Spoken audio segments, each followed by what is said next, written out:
اب ایک پیشگوئی ہے بنی اسرائیل سے متعلق، وَقُلْنَا مِن بَعْدِهِ لِبَنِي إِسْرَائِيلَ اسْكُنُوا الْأَرْضَ فَإِذَا جَاءَ وَعْدُ الْآخِرَةِ جِئْنَا بِكُمْ لَفِيفًا، کہ جب آخرت کا وعدہ آئے گا اس وقت ہم تمہیں ساری دنیا سے سمیٹ کر اکٹھا کر دیں گے۔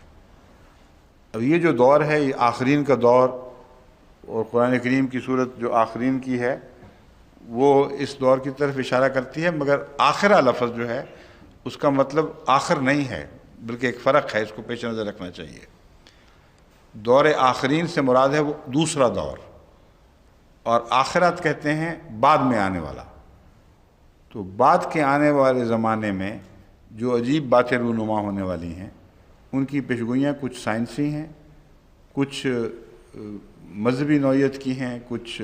سیاسی نوعیت کی ہیں، سب قرآن کریم میں موجود ہیں۔ یہ جو پیشگوئی ہے یہ مذہبی نوعیت کی ایک پیشگوئی ہے، جس میں یہود کے متعلق فرمایا گیا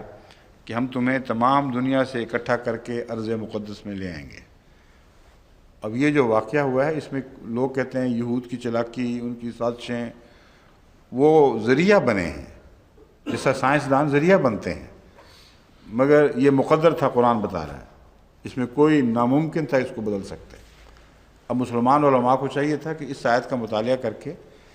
ایسی کوششیں نہ کرتے جو تقدیر کو بدلنے کی کوشش ہو، اس سے ان کو نقصان پہنچنا تھا، اور ہر دفعہ جب خدا کی تقدیر سے ٹکرائے ہیں ان کو نقصان پہنچا ہے۔ اس تقدیر کو سمجھ کر وہ کوششیں کرنی چاہیے تھیں جن کا قرآن کریم میں ذکر موجود ہے کہ وہ کوششیں ضرور کامیاب ہونی تھی، ان کی طرف توجہ نہیں کی۔ تو میں یہ نہیں کہہ رہا کہ ہاتھ توڑ کر بیٹھ رہتے کہ خدا کی تقدیر نے ظاہر ہونا ہے، میں یہ بتا رہا ہوں کہ ایسی مبرم تقدیر تھی جس کے متعلق کوئی تبدیلی ممکن نہیں تھی، لیکن اس کے بعد ایک اور بھی تقدیر مقدر ہے، اس طرف اگر توجہ کرتے تو کم سے کم نقصان پر اسرائیل میں وہ جینا بکم لفیفہ کی پیشگوئی پوری بھی ہو جاتی، اور آخری فیض مسلمان پاتے اور آخری فتح مسلمانوں کو ہوتی۔ وہ ہے وَلَقَدْ كَتَبْنَا فِي الزُّبُورِ، یہ بنی اسرائیل 105 ہے، دوسری آیت ہے الانبیاء 106 107 آیات ہیں دو۔ وَلَقَدْ كَتَبْنَا فِي الزُّبُورِ مِن بَعْدِ الذِّكْرِ أَنَّ الْأَرْضَ يَرِثُهَا عِبَادِيَ الصَّالِحُونَ إِنَّ فِي هَذَا لَبَلَاغًا لِقَوْمٍ عَابِدِينَ۔ کتنا کھول کر خدا تعالیٰ نے یہ پیغام سمجھایا تھا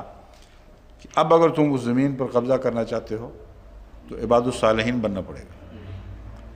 خدا کے پاک نیک بندے بنو گے تو یہ زمین ملے گی، ورنہ نہیں ملے گی، جو مرضی زور لگا لو۔ ان فی ھذا لبلاغا لقوم عابدین، اس میں ایک بہت بڑا پیغام ہے۔ وہ خدا کے بندے جو محمد رسول اللہ کی امت میں ہیں، عابدین کہلاتے ہیں، ان کے لیے اس میں ایک بہت بڑا پیغام ہے، ایک عظیم پیغام ہے، بلاغن۔ اس کو سمجھیں گے تو فائدہ اٹھائیں گے، نہیں سمجھیں گے تو ٹکرے مارتے رہیں گے، ان کا کچھ بھی نہیں بنے گا۔ اب تک تو نہ سمجھنے والا دور چل رہا ہے، بس یہ درس سن رہے ہیں، عرب بھی تمام دنیا میں لوگ سن رہے ہیں، ان کو میں سمجھاتا ہوں کہ اس پیغام کو سمجھیں، یہ بلاغن ہے،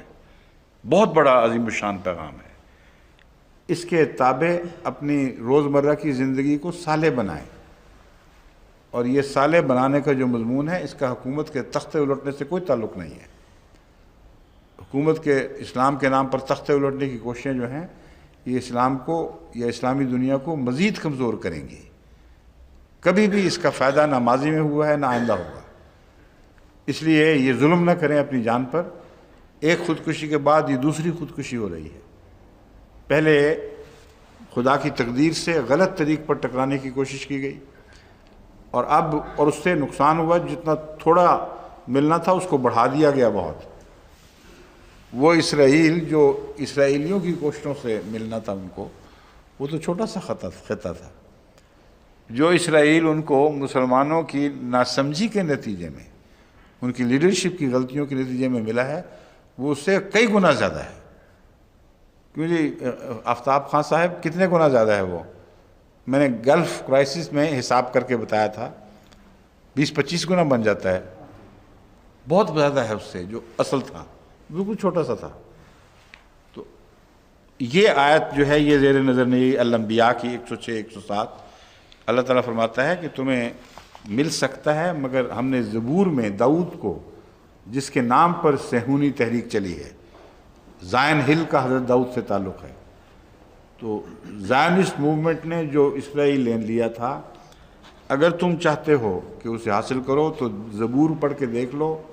وہاں ہم نے یہ کہا تھا کہ بالآخر یہ زمین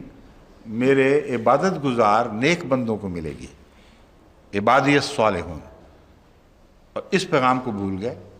حالانکہ تنبیہ بھی تھی ان فی ھذا لبلاغا لقوم عابدین۔ تو قرآن کریم ہر موضوع پر پیشگوئیاں ایسی واضح فرماتا ہے جو کھیل تماشے نہیں ہیں، جو جادوگری سے کوئی تعلق نہیں رکھتی، لیکن ایسا جادو ہے جیسا دنیا میں کبھی دکھایا نہیں گیا، یعنی وہ کھل کے پورے افق کو گھیر لیتا ہے، اور اس میں ذہنی تاثرات وغیرہ کی کوئی بحث نہیں رہتی، جیسا سورج چڑھتا ہے اس طرح قرآن کریم کی پیشگوئیاں جب سچی نکلتی ہیں، ثابت ہوتی ہیں، تو اس سورج کی طرح چڑھ جاتی ہیں۔